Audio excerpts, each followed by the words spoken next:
connaître les bienfaits d'une vallée, il faut connaître la dureté de la montée et du pic.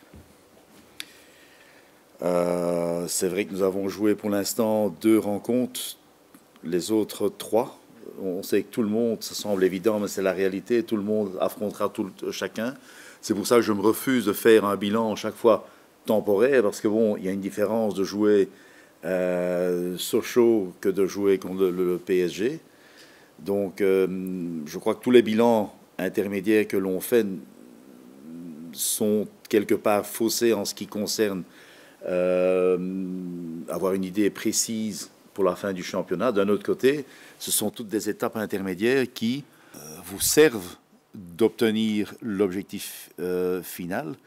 Et comme tout le monde sait, des matchs comme ceux-là, tout ce que vous pouvez prendre là où, je dirais, l'opinion publique en général, tout le monde s'attend à ce que les clubs du haut du classement prennent les 3 points.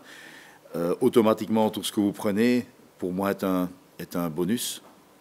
D'après ce que j'ai pu comprendre, ils ont connu pas mal de difficultés depuis le début de la saison, que ce soit le fait d'être au-devant de plusieurs défis, que ce soit bien s'en sortir en Ligue des Champions, puis un objectif commun à tout le monde, les Coupes de France, les Coupes de la Ligue. Et à partir du moment où tout cela va moins bien, et ça s'est produit ces dernières semaines, on se rabat sur le championnat. Et si à ce moment-là, le championnat, on est en difficulté, automatiquement, on parle de problèmes dans le club. En plus de cela, j'ai cru entendre que en vue d'un assainissement des finances, pas mal de joueurs devraient envisager d'autres cieux en fin de saison. Donc c'est un contexte qui n'est pas toujours évident. Maintenant, je présume qu'un club comme Marseille et évoluer au sein d'un club comme Marseille, comme joueur, comme staff, comme dirigeant, n'est pas évident. Ils n'en sont pas à leur première expérience. Comme on sait, ils ont connu une période plus difficile qui à terme a coûté la tête à l'entraîneur. Par après, petit à petit, ils se sont rachetés. Ça a été mieux. Pour l'instant, bon, ils restent sur trois défaites d'affilée dans des compétitions différentes. Mais pour un club comme Marseille, c'est pas à leur habitude.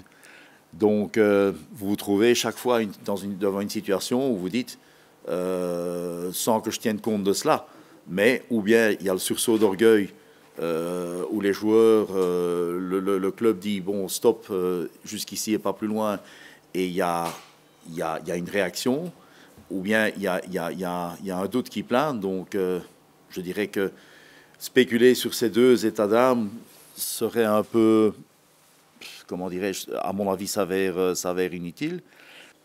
Mais quelque part, le fait que ce soit un groupe qui je présume, après 3 défaites d'août, on peut en profiter. Je ne vois pas quelle est la différence entre il y a une semaine et maintenant, même s'ils affichent 2 défaites d'affilée depuis le match remis. C'est un club qui normalement devrait pouvoir rattacher son wagon à ces quelques équipes, et je peux peut-être en oublier, mais bon, l'Olympique Lyonnais se joint à ce groupe-là, mais qui vont devoir se battre pour une place européenne. Quelle que soit la situation de l'adversaire, c'est à nous de répondre présent, et si c'est le cas, s'il y a doute, s'il y a pression ou quoi que ce soit, éventuellement d'en profiter, mais pour ça, nous devons être top.